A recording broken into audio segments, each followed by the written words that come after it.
करता है। Unit number 5 करते हैं शारीरिक शिक्षा की विधियां एवं प्रशिक्षण एवं संगठन। ठीक है, शिक्षण विधियों के प्रकार। शिक्षण क्या होते हैं? सामाजिक टीचिंग क्या होते हैं? सामाजिक आजीवन निरंतर और उद्देश्य उन्मूलन प्रक्रिया है। क्या है? ठीक है, जिसमें एक व्यक्ति दूसरे व्यक्ति को पढ़ाता है या निर्देश देता है।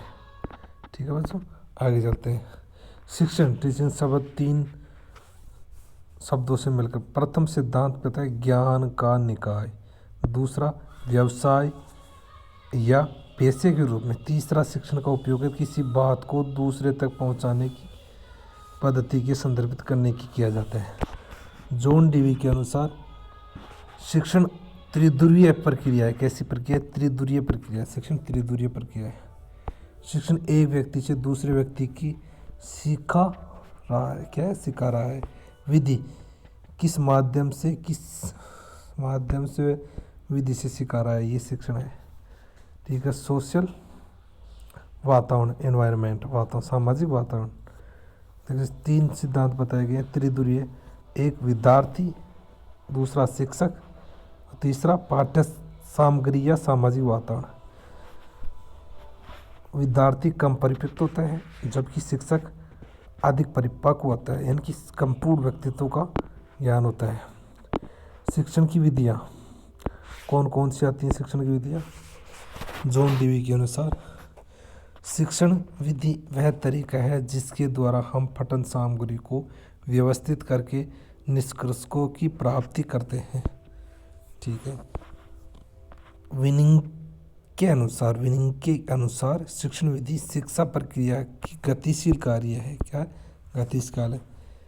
वेस्ले के अनुसार बताया कि शिक्षण विधि शिक्षक द्वारा संचालित वह क्रिया है जिससे छात्रों को ज्ञान प्राप्ति होती है। कोसो के अनुसार बताया गया है विधि से तात्पर्य तर्कपूर्ण प्रक्रिया से है जो सत्य को खोजने और प्रदर्शन के लिए प्रयोग होती है। ठीक है, वाइनिंग के अनुसार अच्छी शिक्षण विधि वह है जो रुचि और प्रयास को उत्प्रेरित करती है, जो सवय क्रिया और स्वयं प्रेरणा विकसित करती है, जो छात्रों को स्वतंत्र विचार और निर्णय हेतु प्रेरित करती है और सहयोग और सामाजिकरण हेतु प्रतिपादक करती है। शिक्षा शब्दकोश के अनुसार शिक्षण विधि क्या है? शिक्षा शब्दकोश के अनुसार विधि ज्ञान को उनके माध्यम से व्यवस्थित ढंग से प्रसार के उद्देश्य से सहयोगियों के समूह के साथ एक शिक्षण संस्था द्वारा स्थापित संबंध है। माध्यम शिक्षा के अनुसार बताया गया है कि शिक्षण विधि चाहे वह अच्छी हो या बुरी, शिक्षण तथा छात्रों में अव्यय ढंग से घनिष्ठता स्थापित करती है। ठीक है, आगे बताया गया शिक्षण विधि के तत्व कौन थे? बातचीत, हावभाव, प्रदर्शन, लेखन, पठन, निर्देश, चित्र, ये बताए गए हैं। अच्छी शिक्षण विधि की विशेषताएं कौन कौन सी होती हैं? अच्छी शिक्षण विधि की विशेषता वैज्ञानिक एवं वस्तुनिष्ठता, आवश्यक एवं अनावश्यक ज्ञान कराती है, विद्यार्थियों को स्वाध्याय हेतु प्रेरित करती है, विद्यार्थियों के तर्क एवं चिंतन शक्ति को पैदा करती है, विधि के उद्देश्य शिक्षण को संजीव बनाने वाली है, विद्यार्थियों के कार्य के प्रति लगाव उत्पन्न करती है, विद्यार्थियों को प्रजातांत्रिक आधार पर अवसर प्रदान करती है, सामाजिक सदा नागरिकता के गुण विकसित करती है। शिक्षण विधि ये सिर्फ उनके लिए अच्छे जो अच्छे विद्वान विधि, भाषण विधि, व्याख्यान विधि या लेक्चरर मेथड, व्याख्या विधि, व्याख्यान शिक्षण विधि सबसे प्राचीन, व्याख्यान विधि सबसे प्राचीन है। ये कैसी है? आदर्शवाद दर्शन पर आधारित है। इसमें विधि जो स्कूल कॉलेजों में सबसे अधिक प्रयोग होती है। ठीक है, कम समय में अधिक विषय वस्तु व समझाने के लिए प्रयोग की जाती है। ठीक है, अध्यापक केंद्रित विधि है। कैसी है? अध्यापक केंद्रित पद्धति है जिसमें संवाद एक तरफ होता है। कैसा संवाद? एक तरफ होता है। इस विधि में हर विद्यार्थियों को सम्मान समझा जाता है, विद्यार्थियों को खाली बर्तन के सम्मान समझा जाता है, जिसमें शिक्षक ज्ञान बढ़ता है। क्या पता है? शिक्षक ज्ञान बढ़ता है। कक्षा की गति विषय वस्तु पर अध्यापक का पूर्ण नियंत्रण होता है। कैसा होता है? अध्यापक का पूर्ण नियंत्रण। उपनाम चौक एंड टॉक मेथड विधि, पारंपरिक विधि, ओरल प्रेजेंटेशन मेथड विधि, केवल बोलकर बताया जाता है। डिक्टेटिव मेथड बता रहा है। डायरेक्टिव मेथड, ये अन्य नाम है इसके, शिक्षण व्याख्यान विधि के। ठीक है।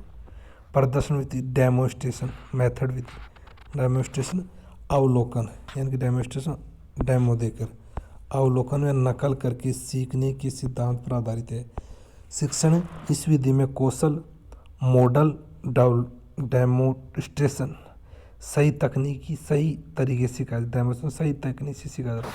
आदर्श प्रदर्शन करके दिखाता है, जिसमें विद्यार्थियों की मस्तिष्क में कौशल का छायाचित्र बनता है। इसमें अक्सर थ्योरी और प्रैक्टिकल के बीच संबंध बनाने की क्रिया किया जाता है। ठीक है। कुछ विषय वस्तु केवल व्याख्या में नहीं सिखाई जा सकती है, उसे उस परिस्थिति में भी प्रदर्शन विधि का प्रयोग किया जाता है। नृत्य सीखना, साइकिल चलाना, फुटबॉल में कोई कौशल, शारीरिक शिक्षा में कौशल सिखाने में कौशल बताने, छात्र चित्र बनाने के लिए प्रदर्शन विधि का सर्वोत्तम उपयोग किया जाता है। शारीरिक शिक्षा में कौशल सिखाने और कौशल बताने में छात्र चित्र बनाने के लिए प्रदर्शन विधि का सर्वोत्तम प्रयोग। जब बालक अंशों को सीख जाए तो पूर्ण विधि का अभ्यास करवाया जाता है। विषय वस्तु कौशल की समझ देने के लिए पूर्ण विधि का प्रयोग किया जाता है। शारीरिक शिक्षा के लिए महत्वपूर्ण प्रदर्शन विधि दो प्रकार की होती है। एक तो होता है बाय पार्ट मेथड, एक वोल पार्ट मेथड। बाय पार्ट अंश या खंड विधि, यह एक कैसे किया जाता है? अंश या खंड विधि में कैसे किया जाता है? एक कौशल के छोटे छोटे अंगों को अलग अलग प्रदर्शित किया जाता है। जब कौशल जटिल हो या कौशल लंबाई अधिक हो तो बाय पार्ट मेथड किया जाता है। जबकि पूर्ण विधि वोल पार्ट मेथड पूर्ण कौशल एवं प्रदर्शन के साथ किया जाता है। जब कौशल सरल एवं छोटा हो तो अंश करने के रूप में बिगड़ जाता है। ठीक है। विचार विमर्श मतलब डिस्कशन मेथड किसके द्वारा दिया गया था? डिस्कशन मेथड हैरी ए ओवरस्ट्रीट के द्वारा चर्चा पद्धति, छात्र केंद्रित विधि भी कहा जाता है। प्रजातांत्रिक शिक्षण विधि, जिसमें विद्यार्थियों को अपने विचार रखने की स्वतंत्रता होती है। यह विधि न सिर्फ अध्यापक विद्यार्थियों के विचार विमर्श बल्कि विद्यार्थियों को अन्य विद्यार्थियों से चर्चा एवं विचार करने की स्वतंत्रता प्रदान करती है, अगर उनकी संख्या कम हो तो। ठीक है। डेमोस्ट्रेशन लैटिन भाषा का शब्द, किस भाषा का? लैटिन भाषा। हम सब किसी एक से ज़्यादा जानते हैं कि अवधारणा यह विधि कार्य करती है। विद्यार्थी अगर ज़्यादा सक्रिय रूप से चर्चा में शामिल हो तो उनका आत्मविश्वास के साथ साथ ज्ञान बढ़ेगा, वह विषय वस्तु की बारीकियों से भी पर्दा उठेगा। खेलों में इसका उपयोग खेल के नियमों पर चर्चा, युक्तियों एवं तकनीकी पर चर्चा होती है। अनुशासन की ही हानि के कारण छोटे बच्चों में अधिक उपयोगी नहीं होती है। विचार विमर्श, इसके लाभ सक्रिय शिक्षण, प्रेरणा, साधनशीलता, समस्या समाधान आदि विधि बताई जाती है। आदेश विधि,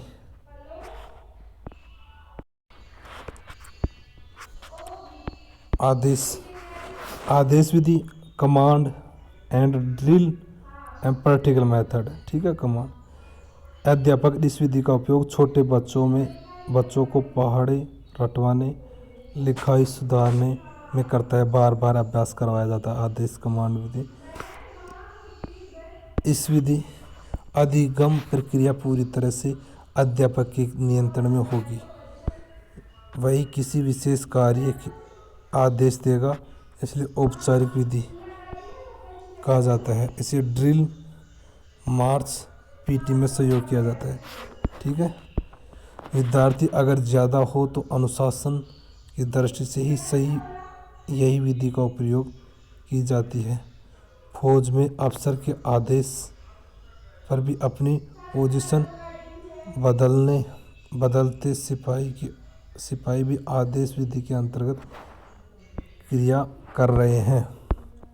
प्रोजेक्ट विधि प्रोजेक्ट ग्रुप इंस्टेशन एक्सप्लोरेशन। ठीक है। यह विधि दर्शन प्रयोजन आधारित है, विद्यार्थी केंद्रित है। कैसे विद्यार्थी केंद्रित भी है, करके सीखने पर आधारित है।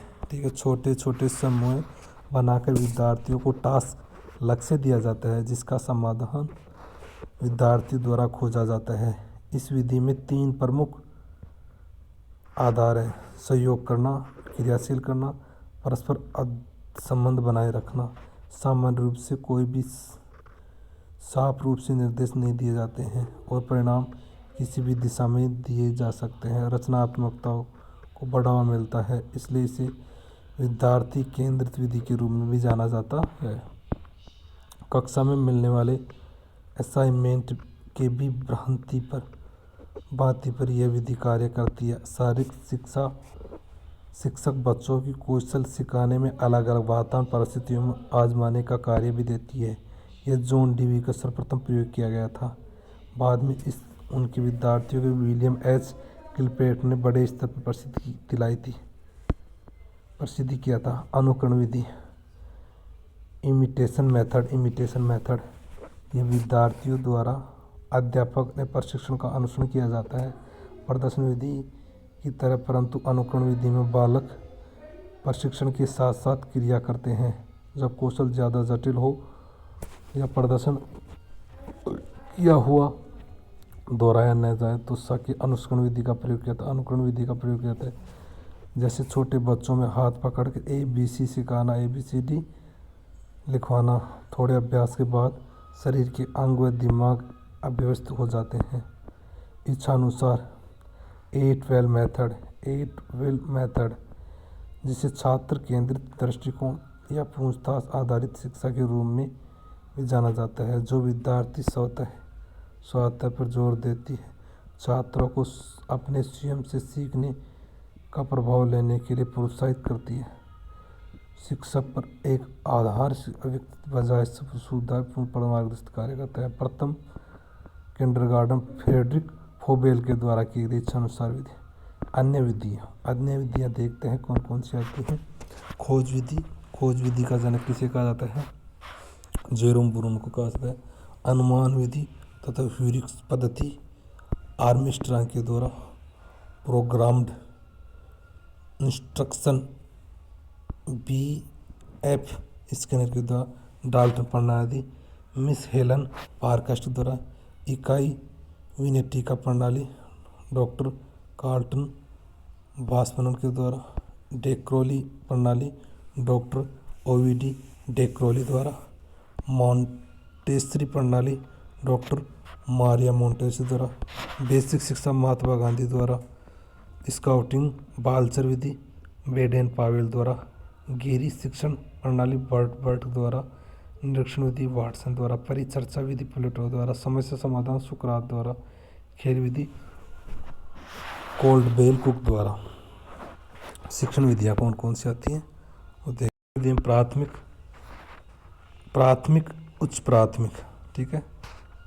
माध्यमिक स्तर, उच्च माध्यमिक स्तर और उच्च स्तर, ठीक है। अब देखते हैं प्राथमिक में कौन कौन सी आती है। प्राथमिक उच्च प्राथमिक में कौन कौन सी आती है? निरीक्षण विधि, खेल विधि, शैक्षिक पर्यटन विधि, नाटकीय विधि, प्रोजेक्ट योजना विधि, ठीक है। जबकि माध्यमिक स्तर पर विधि कौन कौन सी? व्याख्यान विधि, योजना विधि, प्रश्नोत्तर विधि, नाटकीय विधि, शैक्षणिक पर्यटन विधि, ठीक है। उच्च माध्यमिक स्तर की विधि व्याख्या विधि, समन्वय विवाद विधि, सर्वेक्षण विधि, परियोजनात्मक विधि, क्रिया अनुसंधानात्मक विधि, ठीक है। उच्च स्तरीय उपयोगी सेमिनार कार्यशाला विधि, व्याख्यान विधि, सर्वेक्षण विधि, परियोजनात्मक विधि, शैक्षणिक पर्यटन विधि, ये विधियाँ आती हैं। क्लास फॉर्मेशन संरचना, इसका सिद्धांत, शिक्षण सिद्धांत, विषय वस्तु साधारण से कठिन की ओर अग्रसर होता है। कैसा? साधारण से कठिन की ओर अग्रसर होता है। ठीक है। अंश से पूर्ण की ओर कौशल छोटे छोटे भागों बांट कर सिखाया जाता है। कौशल को क्रिया के द्वारा सिखाना जाता है। विषय वस्तु में निरंतरता एवं नियमित रूप से दोहराव किया जाना चाहिए। आंतरिक और बाह्य प्रणाली के माध्यम से अधिगम को सुगम बनाया जाता है। निर्देशों की दर और अवधि का ध्यान रखा जाना अत्यंत आवश्यक। विद्यार्थियों के सीखने के प्रयासों को पहचान कर उनको हौसला बढ़ाना चाहिए। अध्यापक को उचित विधियों का प्रयोग करना चाहिए। अध्यापक को कक्षा को प्रभावित करने वाले तत्वों का ज्ञान होना चाहिए। ठीक है। प्रस्तुतिकरण तकनीकी में बताया गया है कि इस वस्तु को प्रस्तुत करते समय ध्यान रखा जाना चाहिए कि वह विद्यार्थी केंद्रित हो, अंश से पूर्ण की ओर अग्रसर हो। विद्यार्थियों का ध्यान गतिविधियों में रखना जाना चाहिए। विषय वस्तु के एक पहलू से दूसरे पहलू जोड़ना चाहिए। शैक्षणिक लक्ष्य को उचित समय पर प्राप्त करना चाहिए। प्रस्तुतिकरण तकनीकी, ट्रिक्स ऑफ द ट्रेड। ठीक है। प्रस्तुतिकरण तकनीकी के चरण कौन से? नवीनीकरण हो गया, मौखिक व्याख्या हो गया, भाषण हो गया, प्रदर्शन हो गया, अभ्यास हो गया, दोहराव हो गया, विचार विमर्श हो गया, निरीक्षण हो गया, मूल्यांकन हो गया। कक्षा प्रबंधन के सिद्धांत कौन कौन से? कक्षा प्रबंधन वह प्रक्रिया है जिसका उपयोग शिक्षक यह सुनिश्चित करने के लिए करते हैं कि कक्षा के पाठ सुचारू रूप से चले। सभी बच्चों को शिक्षण में व्यवस्थित रखना, विद्यार्थियों को अनुशासनहीनता को होने से पूर्ण रोकना, बाद में व्यवस्थित रूप से कार्यवाही करना। शिक्षण सहायक सामग्री या खेल उपकरणों का पूर्णतः प्रयोग, मौजूद संसाधन के अनुरूप संचार, पाठ्य योजना अनुरूप अध्ययन करवाना, कक्षा के समय व स्थान की पूर्व सूचना। शिक्षण कक्षा में प्रत्येक विद्यार्थी से अच्छा व्यवहार सुनिश्चित करें। खेलने से पहले मैदान रेखांकित करना, साफ सफाई करना, सुरक्षा उपकरणों को मौजूद होना, कक्षा के उद्देश्य की स्पष्टता से जानकारी होना, विद्यार्थी क्षमता व योग्यता के अनुरूप खेल अभ्यास करवाना, कक्षा पूर्व दौरान पश्चात जिम्मेदारी समझना निभाना। शारीरिक शिक्षा अध्ययन की दृष्टि से महत्वपूर्ण कक्षा संरचना कौन कौन सी आती है? शारीरिक शिक्षा अध्यापन की दृष्टि से महत्वपूर्ण कक्षा की संरचना है। मुक्त संरचना, फ्री फॉर्मेशन, मुक्त संरचना में छोटे बच्चे हेतु संरचना जिसमें दो बच्चे मध्य उचित दूरी नहीं होनी चाहिए। उसे क्या कहते हैं?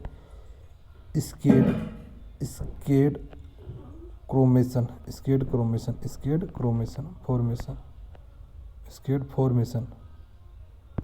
ठीक है, ऐसा होना चाहिए। देखो, फिर उसके बाद ढीली संरचना, लूज फॉर्मेशन, ढीली संरचनाएं, लूज फॉर्मेशन। ऐसे आराम से देखो चित्र।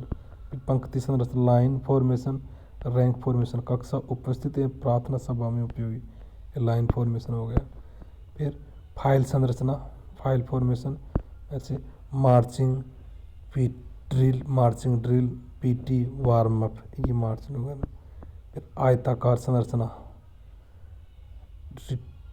रेक्टेगल फॉर्मेशन, ठीक है, ये हो गया। फिर थ्री साइड फॉर्मेशन, तीन तरफा संरचनाएं, ठीक है। त्रिकोणीय संरचना, त्रिकोणीय संरचना बताया गया है। Triangular formation. फिर गोलाकार संरचना, करिकुलम संरचना, वार्म अप, मनोरंजनात्मक खेल, नृत्य आदि में उपयोग किया जाता है। सेमी सर्किल फॉर्मेशन, प्रदर्शन विधि में कौशल सिखाने में प्रयोग है। शारीरिक शिक्षा में महत्वपूर्ण संरचना सेमी सर्किल आता है। ठीक है, स्पोक संरचना, स्पोक फॉर्मेशन, साइकिल के पहिए जैसी संरचना जो कुछ समझाने या पूरे समूह कोई संदेश के काम आती है। ठीक है। टेक गेम्स मतलब फ्री पल्स की कोई भी संरचना ही नहीं होती है। ठीक है। अब आते हैं पाठ योजना प्रकार। पाठ योजना के प्रकार एवं भाग एवं उद्देश्य बताए जाते हैं। ये करेंगे, देखते हैं थोड़ी देर।